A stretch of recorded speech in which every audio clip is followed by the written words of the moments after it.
Nandyal news 9కి స్వాగతం. ముందుగా ముఖ్యాంశాలు. నంద్యాల జిల్లా ప్రజా పరిష్కార వేదికకు ఫిర్యాదు. వెంటనే స్పందించి పొలాన్ని పరిశీలించిన జాయింట్ కలెక్టర్ విష్ణుచరణ్.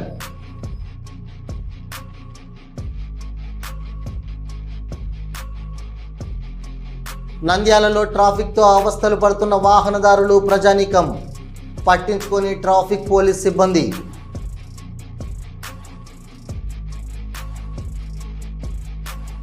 శ్రీశైలం మల్లన్న ఆలయంలో 27 రోజుల హుండీ ఆదాయం 4,17,61,215 నగదు. వివరాలను వెల్లడించిన అధికారులు. సేవా మిత్ర మాదిరి పూరమిత్ర మొబైల్ యాప్. మొత్తం 150 రకాల సేవలు. సచివాలయ సిబ్బంది స్పెషల్ డ్రైవ్. నిషేధిత ఉత్పత్తుల విక్రయాలపై కోవలకుంట్ల టౌన్ నందు తనిఖీలు. 300 సౌభాగ్య పౌడర్ ప్యాకెట్లు సీజ్. సిఐ హనుమంత్ నాయక్. నంద్యాలలో రోజుకు వర్షాలు భారీగా మొదలయ్యాయి. వార్డులలో సమస్యలుంటే సమాచారం ఇవ్వండి అన్న కమిషనర్ శేషన్న.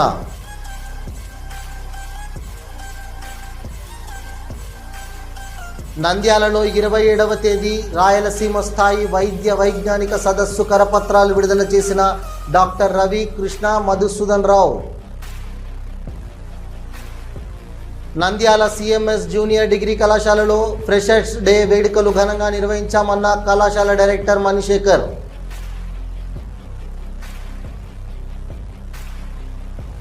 శ్రీశైలం మండలంలో ప్రభుత్వం ప్రవేశపెట్టిన సూపర్ 6 పథకాల అమలుపై ఇంటింటికి వెళ్లిన ఎమ్మెల్యే బుడ్డా రాజశేఖర్ రెడ్డికి పూల వర్షంతో స్వాగతం.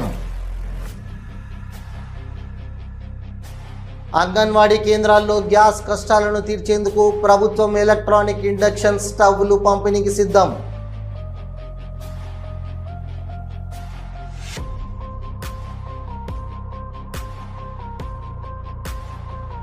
హలో, నంద్యాల న్యూస్ 10 మీ చుట్టూ జరిగే సంఘటనల్ని మా దృష్టికి తీసుకురావాలి అనుకుంటున్నారా? అయితే ఇంకా ఆలస్యం ఎందుకు? మా వాట్సాప్ నెంబర్ 9849700865కి సమాచారాన్ని ఎప్పటికప్పుడు పంపించండి. మా నంద్యాల న్యూస్ 10 ద్వారా మీ సమస్య పరిష్కరించుకోవడానికి ముందడుగు వేయండి.